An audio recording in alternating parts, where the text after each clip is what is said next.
আসসালামু আলাইকুম আমার প্রিয় ভাই ও বোনেরা। আশা করি আল্লাহর রহমতে সকলেই ভালো আছেন। আমরা সকলেই চাই আল্লাহ তাআলা আমাদের রিজিক বাড়িয়ে দিন।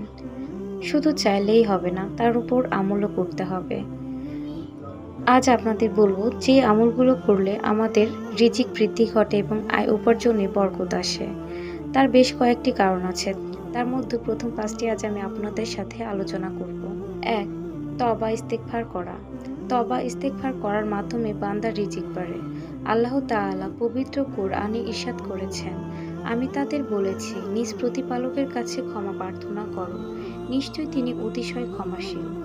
তিনি আকাশ থেকে তোমাদের উপর প্রচুর বৃষ্টি বর্ষণ করবেন এবং তোমাদের ধন সম্পদ ও সন্তান সন্ততিতে উন্নতি দান করবেন এবং তোমাদের বাগ বাগিচা এবং নদী নালা দান করবেন। সূরা নূহ আয়াত নাম্বার ১০ থেকে ১২, সূরা ওয়াকিয়া আয়াত নাম্বার ৮২। ইবনে আব্বাস রাদিয়াল্লাহু তাআলা আনহু এর বিবরণে আছে, রাসূলুল্লাহ সাল্লাল্লাহু আলাইহি ওয়াসাল্লাম বলেছেন, যে ব্যক্তি লাগাতার তওবা ইস্তেগফার করবে, আল্লাহ তাআলা সংকট থেকে উত্তরণের পথ বের করে দেবেন, সব দুশ্চিন্তা মিটিয়ে দেবেন এবং অকল্পনীয় উৎস থেকে রিজিকের ব্যবস্থা করে দেবেন। আবু দাউদ হাদিস নাম্বার 1518, ইবনে মাজাহ হাদিস নাম্বার 3819, মুস্তাদরাকে হাকিম খণ্ড ৪ পৃষ্ঠা 291, হাদিস নাম্বার 7677। ২. পরহেজগারি অবলম্বন এবং আল্লাহর ওপর ভরসা রাখা। যেসব কাজকর্ম বা আমলে রিজিককে প্রবৃদ্ধ ঘটে তার মধ্যে তাকওয়া, পরহেজগারি অবলম্বন করা এবং তাওয়াক্কুল বা আল্লাহর প্রতি ভরসা রাখা অন্যতম। আল্লাহ তাআলা পবিত্র কোরআনে ইরশাদ করেছেন, আর যে আল্লাহর তাকওয়া অর্জন করবে, আল্লাহ তার জন্য উত্তরণের পথ বের করে দেবেন এবং তিনি তাকে এমন উৎস থেকে রিজিক দান করবেন যার কল্পনাও সে করতে পারবে না। সূরা সাদ আয়াত নাম্বার ৩৫। রাসূলুল্লাহ সাল্লাল্লাহু আলাইহি ওয়াসাল্লাম বলেছেন, যদি তোমরা আল্লাহর প্রতি যথার্থভাবে ভরসা রাখো, তিনি তোমাদের সেভাবে রিজিক দান করবেন যেভাবে তিনি পাখিদের দান করে থাকেন। পাখিরা সকালে ক্ষুধার্ত অবস্থায় অর্থাৎ খালি পেটে বাসা থেকে বের হয় এবং সন্ধ্যায় উদর পূর্ণ করে বাসায় ফেরে। তিরমিজি হাদিস নাম্বার 2344, ইবনে মাজাহ হাদিস নাম্বার 4164। ৩. হজ উমরা পালন। বারবার হজ ও উমরা পালন করার দ্বারা রিজিকে প্রবৃদ্ধি ঘটে।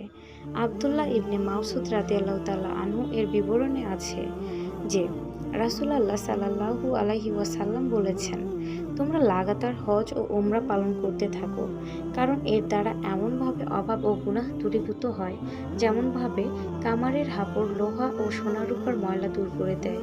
তিরমিজি হাদিস নাম্বার ৮১০, নাসাই হাদিস নাম্বার 2631। ৪. হিজরত করা এবং জিহাদে অংশ নেওয়া। আল্লাহ তাআলার রাস্তায় হিজরত করা ও জিহাদে অংশগ্রহণ করার দ্বারা রিজিকে বরকত হয়।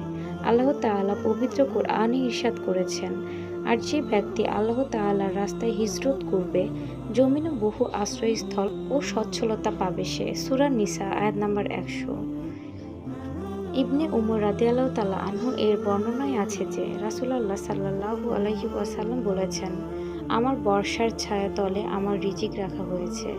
মুসনাদে আহমদ হাদিস নাম্বার 5667, বাইহাকি হাদিস নাম্বার 1154। ৫. সময় মতো নামাজ আদায় এবং ইবাদতের জন্য নিজেকে মুক্ত করা।